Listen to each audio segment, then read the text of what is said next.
Perkenalkan, nama saya Kristina Juniarti Huta Barat dengan NIM A1B119066. Saya di sini selaku pemateri. Saya di sini akan menjelasi tentang materi yang berjudul memahami sarana dan jenis koherensi dan kohesi. Berikut adalah penjelasannya. Sarana-sarana kohesi. Kohesi yaitu hubungan antar kalimat dalam sebuah wacana, baik dalam setara gramatikal maupun dalam setara leksikal. Menurut Halliday dan Hasan pada tahun 1976, ada 5 kategori sarana-sarana kohesi. Yang pertama, pronomina atau kata ganti. Yang kedua, substitusi atau penggantian. Yang ketiga, elipsis. Dan yang keempat, konjungsi. Dan yang kelima, leksikal. Saya akan menjelaskan kelima kategori ini sebagai berikut. Yang pertama, saya akan menjelaskan satu, pronomina atau kata ganti. Yang pertama yaitu termasuk dalam kata ganti diri. Dalam kata ganti diri ini contohnya itu yang pertama, saya, aku, kita, kami. Yang kedua, engkau, kamu, kau, kalian, Anda. Yang ketiga, dia, mereka. Nah, yang kedua, kata ganti petunjuk. Kata ganti petunjuk itu berupa ini, itu, sini, situ, sana, di sini, di sana, ke sini, ke situ, ke sana. Nah, yang ketiga, kata ganti empunya, yaitu berupa ku, mu, nya, kami, kamu, kalian, mereka. Dan yang ketiga yaitu yang keempat, kata ganti penanya, yaitu berupa apa, siapa, mana. Dan yang kelima yaitu kata ganti penghubung, yaitu berupa yang. Dan yang keenam, kata ganti tak tentu, yaitu berupa siapa-siapa, masing-masing, sesuatu, seseorang, dan para. Yang kedua, saya akan menjelaskan substitusi atau penggantian. Substitusi adalah proses atau hasil penggantian unsur bahasa oleh unsur lain dalam satuan yang lebih besar untuk memperoleh unsur-unsur pembeda atau untuk menjelaskan suatu struktur tertentu. Menurut Kri Dalaksana tahun 1984 dalam halaman 185 dalam Tarigan 2009 pada halaman 96. Substitusi dapat bersifat nominal, verbal, klausa, atau campuran. Misalnya, satu, sama, seperti itu, sedemikian rupa, demikian, begitu, melakukan hal yang sama. Contoh yang saya berikan yaitu, saya dan Paman masuk ke warung kopi. Paman memesan kopi susu. Saya juga mau satu. Keinginan kami rupanya sama. Maka substitusi itu yaitu kata penggantinya. Saya akan menjelaskan elipsis. Elipsis adalah penyediaan kata atau satuan lain yang wujud asalnya dapat diramalkan dari konteks bahasa atau konteks luar bahasa. Menurut Kri Dalaksana tahun 1984 halaman 45. Dalam Tarigan tahun 2009 halaman 97. Elipsis dapat pula dikatakan penggantian atau suatu yang ada tetapi tidak diucapkan atau tidak dituliskan. Contoh yang saya ambil yaitu, Indah dan Gary senang sekali mendaki gunung sebagai sport utama mereka. Jasfries dan Ninon sebaliknya, mereka senang memancing. Nah, berarti yang kata sebaliknya itu kan tidak menjelaskan kembali kalau mereka sama-sama senang. Jadi itu namanya yang disebut dengan elipsis. Yang keempat, saya akan menjelaskan konjungsi.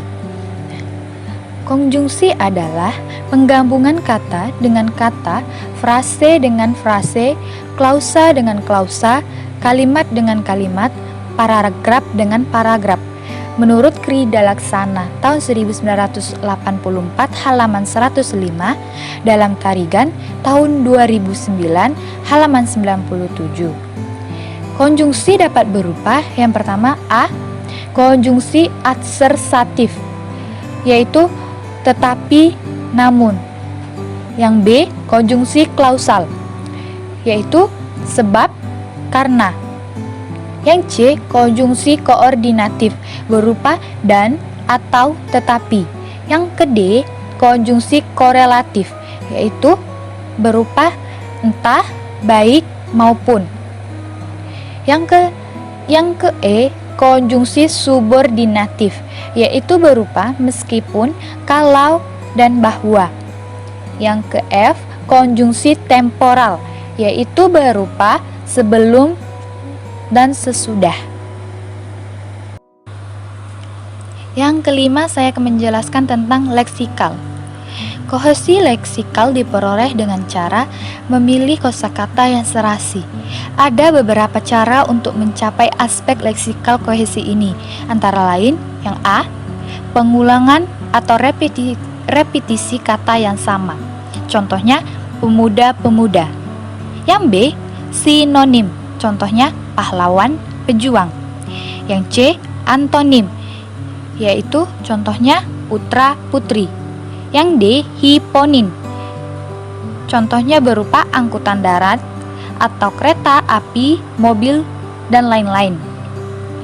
Yang E. Kolokasi, yaitu contohnya berupa buku, koran, dan majalah. Yang ke F. Ekuivalensi, contohnya berupa belajar, mengajar, pelajar, dan lain-lainnya. Nah, di sini saya akan kembali menjelaskan jenis-jenis sarana koherensi.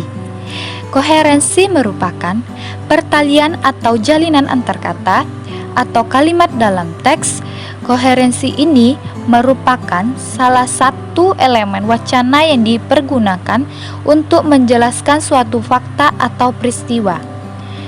Menurut Teun A. Van Dijk dalam Erianto tahun 2001 halaman 242. Sarana koherensi paragraf dapat berupa penambahan seri, pronomina, pengulangan, sinonim, keseluruhan, kelas, pendekanan, komparasi, kontras, simpulan. Contoh kesejajaran, lokasi, dan waktu menurut F. G. De Angelo dalam Tarigan 2009 halaman 101. Berikut penjelasan dan penjabarannya.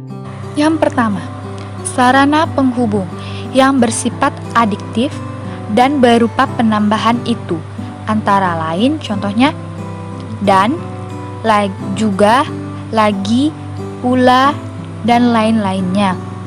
Yang kedua, sarana penghubung rentetan atau seri adalah pertama, kedua, berikut, kemudian, selanjutnya, akhirnya. Yang ketiga, sarana penghubung yang berupa kata ganti diri, kata ganti petunjuk, dan lain-lainnya. Yang keempat, penggunaan sarana koherensi wacana yang berupa sinonim atau padanan kata atau pengulangan kata. Yang kelima, penggunaan repetisi atau pengulangan kata sebagai sarana koherensif wacana. Yang keenam, penggunaan sarana koherensif dimulai dari keseluruhan, baru kemudian kita beralih atau memperkenalkan bagian-bagiannya. Yang ketujuh, sarana koherensif wacana yang mulai dari kelas ke anggota.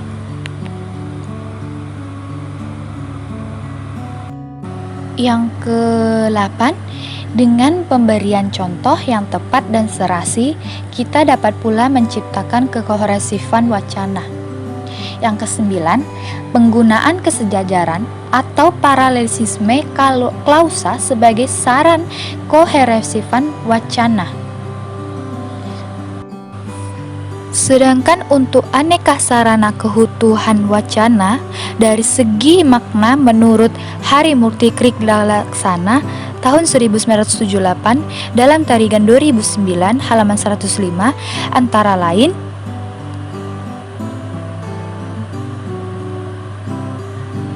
hubungan sebab akibat, hubungan alasan akibat, hubungan sarana hasil, hubungan sarana tujuan, hubungan latar kesimpulan, hubungan hasil kegagalan, hubungan syarat hasil, hubungan perbandingan, hubungan parafrastis, hubungan aplikatif, hubungan aditif temporal, hubungan adif non-temporal, hubungan identifikasi, hubungan generik spesifik, dan hubungan ibarat. Berikut saya akan menjelaskan setiap penjelasannya.